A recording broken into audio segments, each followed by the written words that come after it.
আজি তোমালোকক বাস্তৱ সংখ্যা বা ৰিয়েল নাম্বাৰৰ বিষয়ে ক'ম। প্ৰথমতে সংখ্যা ৰেখাডাল চোৱা, শূন্যৰ সোঁফালে পজিটিভ নাম্বাৰবিলাক থাকে, এনেকৈ এইফালে পজিটিভ নাম্বাৰবিলাক, আৰু এইফালে সংখ্যা ৰেখাডালৰ -1, -2, -3, -4, এইফালে নিগেটিভ বা ঋণাত্মক নাম্বাৰখিনি, আৰু শূন্যৰ সোঁফালে পজিটিভ নাম্বাৰ বা ধনাত্মক সংখ্যাখিনি থাকে।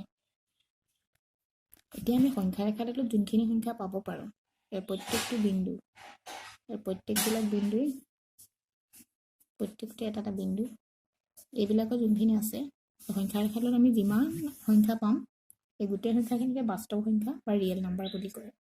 এতিয়া চোৱা, ইয়াত আমি কি কি সংখ্যা পালোঁ।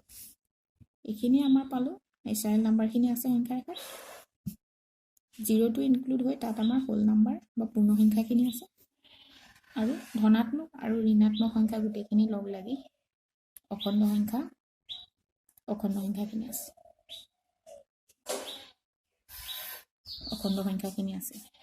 তাৰোপৰি ইয়াত যোনটো মাজৰ যিবিলাক পইণ্ট আছে, এই পইণ্টবিলাক কিছুমান পৰিমেয় সংখ্যা, কিছুমান পৰিমেয় বা ৰেচনেল নাম্বাৰ,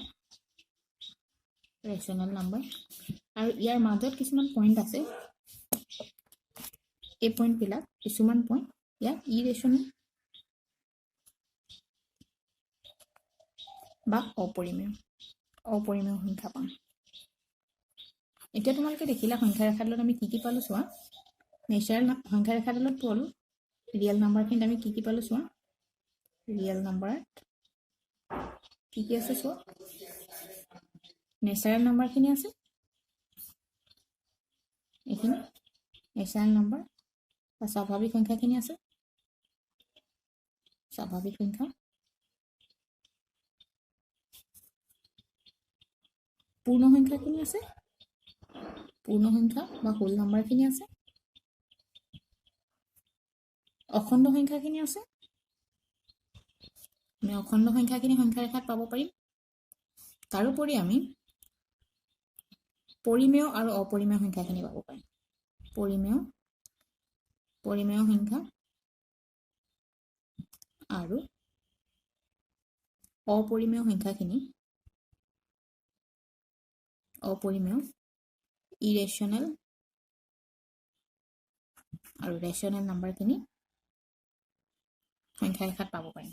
এই গোটেই সংখ্যাবিলাক লগ লাগি আমি এই ৰিয়েল লাইনডাল পাওঁ, আৰু এই ৰিয়েল লাইনডালত থকা প্ৰত্যেকটো পইণ্ট বা প্ৰত্যেকটো নাম্বাৰেই আমি বাস্তৱ সংখ্যা বা ৰিয়েল নাম্বাৰ বুলি কওঁ।